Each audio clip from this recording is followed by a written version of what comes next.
My husband needs to know how to do that. Just anything. A little humor Get your to story get you out. through. Please forgive me if I nervous fart up here. Or pee myself. My water could break. I have absolutely no control over my body currently. I'm sweating. I have underboob sweat. I'm so sorry for you guys up front. Pregnancy. What a wild ride. You know, when I first thought about getting pregnant, I just kept thinking, okay, all you need are a couple of good, healthy eggs. That's it. That's all you need. How hard is that? Well, little did I know, in order to get those really healthy eggs, I was going to have to go through 5 miscarriages, 3 D&Cs, and a full round of IVF.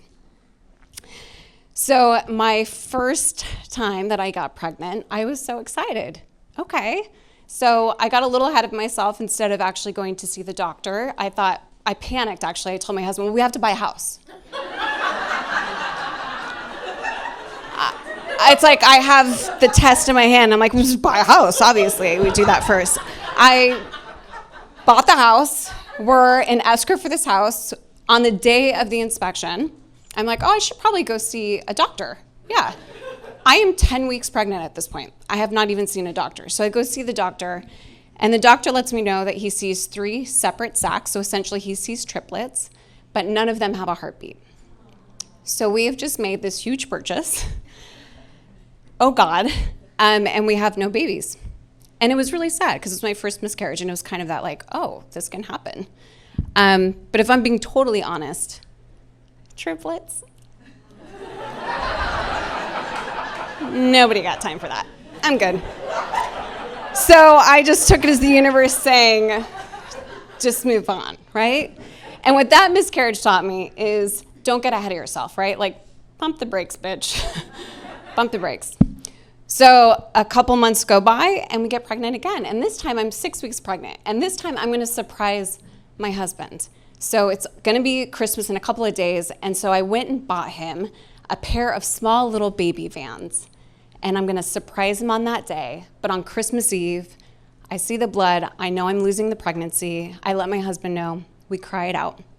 And I think that's okay. Let's just move forward. Let's keep going. And I'm gonna move forward by I want the money back for the shoes. Like, it's all I can think about.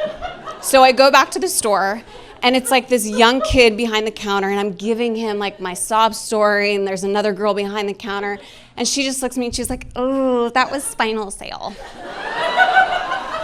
You have to keep the shoes. So first off, what a bitch. Okay. But second, what this miscarriage taught me is that sometimes you want to give the shoes back, right? Like, I almost wanted to pretend that the miscarriage hadn't happened.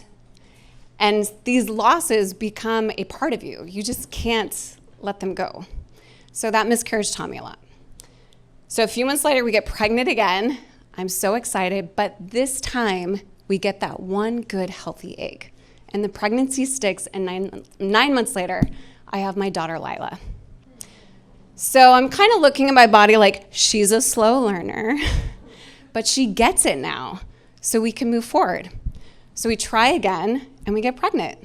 And I'm so excited. Now, I've learned, obviously, go see the doctor. So I'm 7 weeks pregnant, and we get a heartbeat. So I'm ecstatic. Like, this means that we're good to go.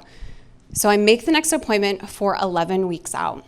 And we're at the doctor's office. I'm laying on the table, feet are up, vagina's out. My husband's here, standing next to me. The nurse comes in, and at 11 weeks pregnant, she lets me know she does not see a heartbeat again. So she walks out, and we're there alone. We're kind of, we're crying, and I can see my husband in the corner of my eye. He's staring at me. And even in a dark moment, I will still be narcissistic and be like, oh my God, I must look so beautiful and sad right now. He's just staring at me. And then I actually look at him, and he's actually not staring at me. He's staring at my neck. And I'm like, yo, what's going on? And he's hesitant, but he's like, hey, yeah, you've got like this 3-inch black hair coming out of your neck. It's like a rogue hair. That shouldn't be there, right? Of all times for my husband to be detail-oriented was in that moment. And you know what? He made me laugh.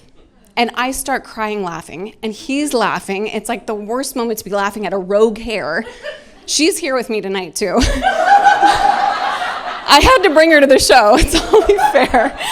And we're laughing, and what that miscarriage taught me was I'm so grateful for my partner because he found a way to make me laugh in a very dark moment, and the shit can get dark. And so it's so important to have a partner who can just find the lightness, right? And so I was really grateful for that. So a couple months later, we get pregnant again. I'm like, okay, this has to be it, right? So we get pregnant, and I'm 7 weeks pregnant, and it's my 40th birthday. She old. So I'm so excited, but on my 40th birthday, I wake up, and I have a horrible, horrible pain in my butthole. And it hurts so bad. And my stomach hurts, and I know something is wrong, but I know it's not a miscarriage. Like, I've been there, done that. I'm a pro. It's not that. So we rush to the ER, and we go there, and it's packed. And so we want to wait outside. So we're waiting to get in. My husband leaves to go get a salad. And at this point, the nerves in my butt hurt so bad, I can't even sit down. So I'm like, you know what, fuck it. I'm just going to lay down on the cement. I've like given up on everything at this point. And my husband comes back. I'm laying on the ground. I'm looking up at him. And he's like glistening in the sun. Like, no joke. I can see his abs through his shirt. He's the epitome of health. I'm looking at him. And he's like, you will never believe what just happened to me today. And I'm like, tell me. Someone just told me I look like George Clooney.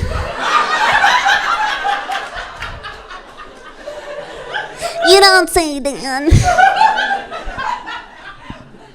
Good for him. I'm 40 years old, and the wheels are fucking falling off, and my husband is getting mistaken for an A-list actor. And what I thought in that moment was like, isn't life funny, right? Like, it's so funny sometimes. So it turns out what was going on is that sometimes when you're pregnant, you can retain urine. I had no idea. So what was happening was my bladder was getting so big, it was pushing on every single organ in my body, and it was causing me to feel a ton of pain, which is why the nerves in my butthole were really upset with me. So on my 40th birthday at midnight, we leave with a catheter in my hoo-ha. So the thing is I didn't really care that much because despite all this pain, like I was still pregnant and I was 40 and this is what I wanted. So we go to the doctor, we're all good, and then we finally go back to the doctor at 12 weeks. I'm 3 months pregnant. Like, I'm so close to the safe zone. We are almost there. And then, of course, the doctor told me what I'm very used to. We lost the heartbeat again. But this time, the baby is so big, we can't even have a D&C. And for those of you who know what a D&C is, it's basically like a vacuum for your vagina. Super sexy. So at this point, I can't even have the D&C, which is what I had been having. I have to actually go into surgery and be put down because the baby's too big. So we scheduled the surgery for a couple days out, and I'm still working at this point. And like Nicole mentioned, I'm an on-air correspondent for a lifestyle show. It's very superficial and vapid. And I am working at this point, trying to keep busy. And that day, I had a segment where I was doing a workout with a celebrity fitness trainer. Of all workouts, of all segments. Now, at this point, none of my colleagues, none of my coworkers, some of my close friends, they don't even know what I'm going through. They have no idea that I'm actually carrying a dead baby inside of me. And so we keep going. And it was this miscarriage that taught me the absolute most. Because what this miscarriage taught me was that I was not the only one going through a miscarriage that day. There's no way. There had to have been hundreds, if not thousands of women in the world possibly silently suffering just like I was that day. And that's what it made me recognize is, my God, how powerful are women, right? Like, we're just pushing through. We're taking care of our partners. We're taking care of our kids. We're going to work. We are so strong. So I end up having the surgery, and after this one, I'm like, okay, we done, bring in the big guns, let's do IVF. I don't trust my body at this point. So before I go to meet with my doctor, with my IVF doctor, we're gonna do all the blood work. I end up going out with my girlfriends the night before, and I get shit-faced because I'm super excited to start IVF. And I get, like, that's what you do. I'm like, yay, IVF, let's get hammered. So I'm doing a ton of tequila. It's a ton of fun. The next day I see my doctor. She's doing the blood work. And she looks at me and she goes, Amber, you're actually pregnant on your own. And the look of horror in my face, because I'm thinking about all the horrible shit I did the night before, I'm legitimately burping up tequila in my doctor's face. And I'm like, okay, mom of the year over here. And she has a look of just complete disappointment. She's like, well, shit, I just lost 30 grand. But it wasn't meant to be, because we ended up losing the pregnancy, the 5th pregnancy. And so we moved forward with the IVF.